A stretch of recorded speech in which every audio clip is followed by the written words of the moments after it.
আচ্ছা, আপনাদের ধন্যবাদ। আপনারা জানেন যে বাংলাদেশে এখন যে এনার্জি ক্রাইসিসটা চলতেছে, এটার জন্য গভর্নমেন্টের পক্ষ থেকে বলা হচ্ছে রিনিউয়েবল এনার্জিতে যাওয়ার জন্য।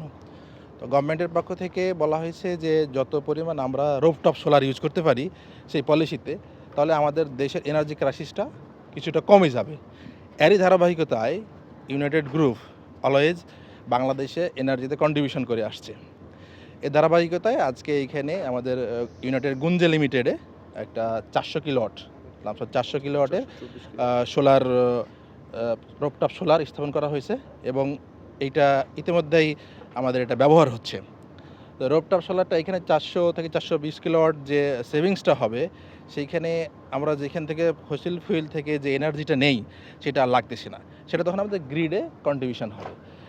এইটা শুধু ইউনাইটেড আজকে না, ইউনাইটেড বহুদিন থেকে বাংলাদেশকে এগিয়ে নেওয়ার জন্য রিনিউয়েবল এনার্জি বা এনার্জিটাকে কীভাবে রিইউজ করা যায় সেটা কাজ করে আসছে। আপনারা জানবেন যে আমাদের পাশেই ইউনাইটেড ডিইপিজেড মানে ঢাকা প্ল্যান্ট যেটা, সেটা এই মুহূর্তে বেবজাত যে ইন্ডাস্ট্রিগুলো আছে তারা লোডশেড অনুভূত হচ্ছে না।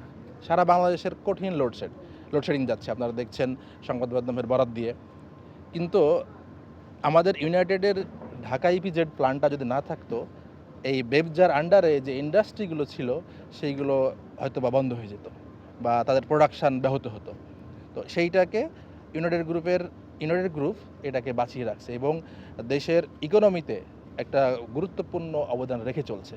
তারই ধারাবাহিকতায় আজকে এই গুঞ্জে লিমিটেডে এই 420 কিলোওয়াটের একটা আমাদের রিনিউয়েবল এনার্জি সোলার এনার্জি স্থাপন হলো, এটারই আজকে উদ্বোধন করা হলো।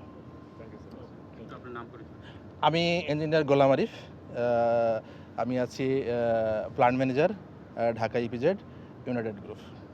এই যে এই ফ্যাক্টরিটাতে এমনিতে চাহিদা কত?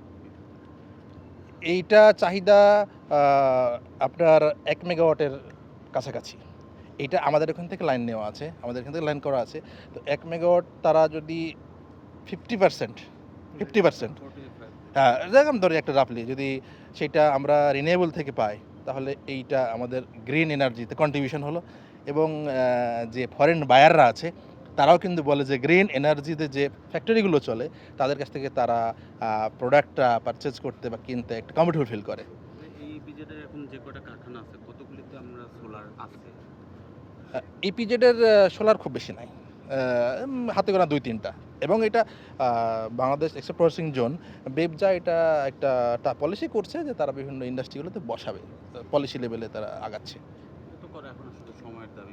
সময়, হ্যাঁ এটা আসলে এখনও সময়ের দাবি, যেহেতু আমাদের প্রাইম মিনিস্টারের এটা গুরুত্বপূর্ণ এজেন্ডা যে আপনারা দেখছেন যে রুফটপ সোলারে যা যেটা ফসিল ফুয়েলটা আমরা যেহেতু এনার্জি ক্রাইসিস ইম্পোর্ট করতে হয়, আমাদের 80-90% আমাদের ইম্পোর্ট করে হতে, তেল বলেন গ্যাস বলেন। এইটা এর উপর থেকে চাপ কমানোর জন্য রুফটপ সোলারটা খুব কম সময়ে আনা যায়। এই জন্য আমরা এই ইকোনমিতে কন্ট্রিবিউশন করার জন্য ইউনাইটেড গ্রুপ শুরু থেকে আজ পর্যন্ত বাংলাদেশকে এগিয়ে নেওয়ার জন্য দেশপ্রেমিক একটা কর্পোরেট কালচার তারা চালু করেছে।